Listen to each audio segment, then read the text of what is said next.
Lecture du livre du prophète Isaïe. Ainsi parle le Seigneur. Observez le droit, pratiquez la justice, car mon salut approche. Il vient, et ma justice va se révéler. Heureux l'homme qui agit ainsi, le fils d'homme qui s'y tient fermement. Il observe le sabbat sans le profaner, et se garde de toute mauvaise action. L'étranger qui s'est attaché au Seigneur, qu'il n'aille pas dire « Le Seigneur va sûrement m'exclure de son peuple ». Les étrangers qui se sont attachés au Seigneur pour l'honorer, pour aimer son nom, pour devenir ses serviteurs, tous ceux qui observent le sabbat sans le profaner et tiennent ferme à mon alliance, je les conduirai à ma montagne sainte. Je les comblerai de joie dans ma maison de prière.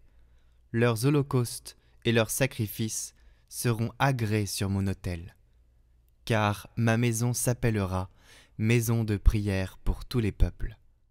Oracle du Seigneur Dieu, qui rassemble les exilés d'Israël. J'en ai déjà rassemblé, j'en rassemblerai d'autres encore.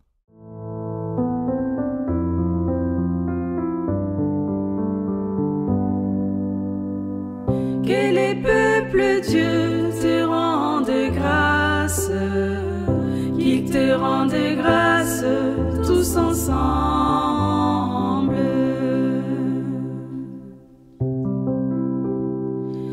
Que Dieu nous prenne en grâce et nous bénisse, que son visage s'illumine pour nous, et ton chemin sera connu sur la terre, ton salut parmi toutes les nations. Que les nations chantent leur joie, car tu gouvernes le monde avec justice. Tu gouvernes les peuples avec droiture. Sur la terre, tu conduis les nations. La terre a donné son fruit. Dieu, notre Dieu, nous bénit. Que Dieu nous bénisse et que la terre tout entière l'adore. Que les peuples, Dieu, te rendent grâce, qu'ils te rendent grâce tous ensemble.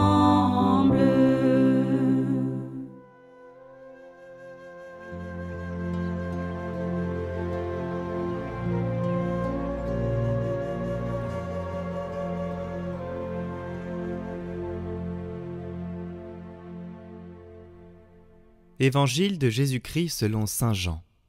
En ce temps-là, Jésus disait aux Juifs : « Vous avez envoyé une délégation auprès de Jean le Baptiste, et il a rendu témoignage à la vérité.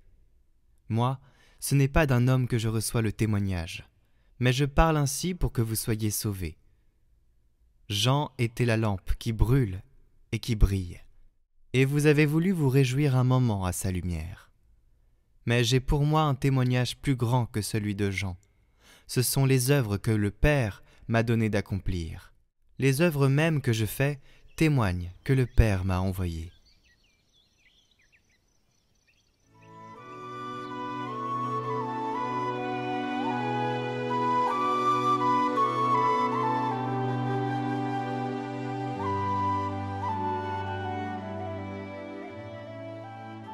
Commentaire de saint Maxime de Turin. J'ai apprêté une lampe pour mon Christ. Alors que l'univers entier était écrasé par les ténèbres du diable et que l'obscurité du péché régnait sur le monde, un soleil nouveau, le Christ notre Seigneur, a bien voulu à ces derniers temps, à la nuit déjà avancée, répandre les premiers rayons d'un jour naissant. Avant que paraisse cette lumière, c'est-à-dire avant que se manifeste le soleil de justice, Dieu avait déjà annoncé par ses prophètes comme une aurore. J'envoyais mes prophètes avant la lumière.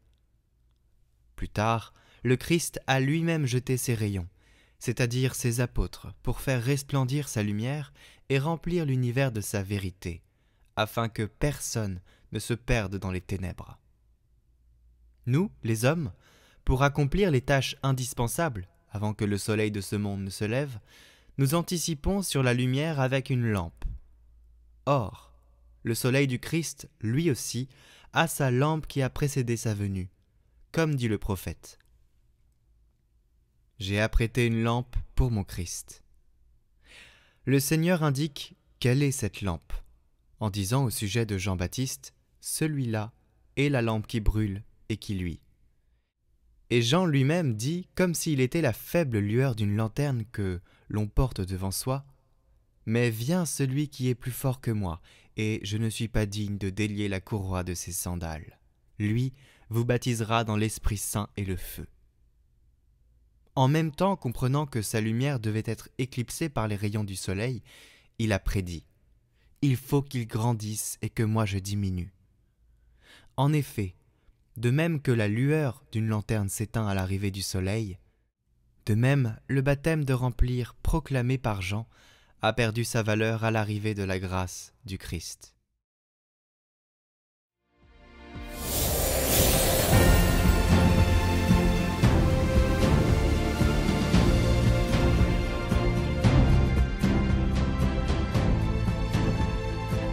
Bonjour à tous, on se retrouve aujourd'hui avec Tanguy de la chaîne Ictus qui va nous parler de la 4e bougie de l'Avent, à savoir la paix et la justice.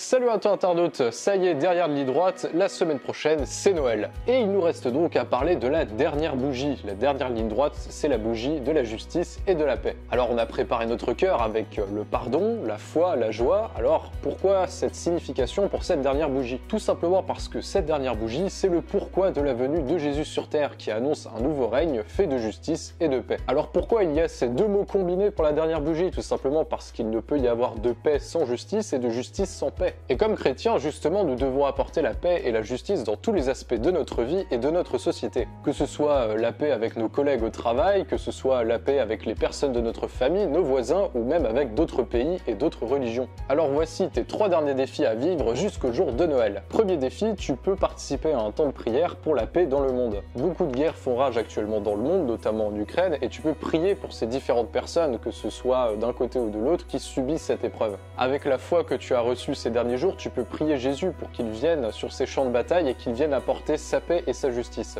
Deuxième défi, tu peux confier la fête de Noël en elle-même qui arrive, celle que tu vas vivre et celle que les personnes autour de toi vont vivre à côté. Que ce soit les personnes avec qui tu vas célébrer ce moment, avec qui tu as plus ou moins d'affinité, celles qui au contraire ne vont pas pouvoir vivre Noël comme elles l'aimeraient. Et évidemment, ça va de pair avec confier l'année qui suit pour ce que Dieu veut y accomplir dans ta vie. Et enfin, troisième défi, qu'est-ce que toi tu pourrais apporter personnellement à cette fête qui s'annonce? Tu as sûrement déjà des cadeaux de prévus, et encore si t'es quelqu'un de dernière minute comme moi, c'est peut-être même pas encore vrai, mais il y a sûrement quelque chose d'autre que tu peux faire pour ta famille et tes amis avec qui tu vas fêter ça. Ça peut être préparer un petit temps de prière, un gâteau en plus, un jeu de société ou différents thèmes de discussion. En bref, comment est-ce que tu peux mieux vivre cette fraternité dans la fête pour l'arrivée du Christ qui s'annonce? Et c'est le dernier défi de ce parcours. Si celui-ci t'a plu, et j'espère que c'est le cas, tu peux t'abonner à la chaîne YouTube Ictus et également partager cette vidéo sur les réseaux sociaux. Si tu suis cette vidéo sur le parcours de Catoglade, n'hésite pas à te rendre sur la chaîne Ictus pour y découvrir d'autres contenus. Et si tu es sur Ictus, tu peux également aller sur Catoglade pour découvrir les vidéos du parcours de l'Avent que l'on organise avec d'autres missionnaires du web. Je ferai d'ailleurs une dernière vidéo sur Ictus et sur ce parcours avant Noël, mais j'en dis pas plus parce que c'est encore à peaufiner. Bonne fin de préparation à Noël et à bientôt pour d'autres vidéos. C'était Tanguy pour Ictus, salut!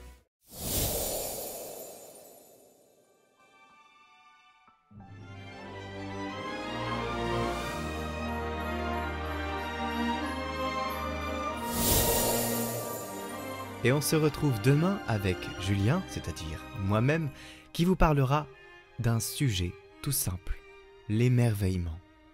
Parce qu'il faut savoir s'émerveiller parfois. Je vous souhaite une très bonne journée et je vous dis à demain.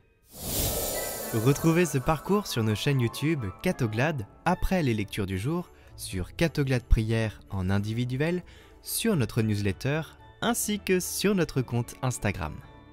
Les liens sont en description.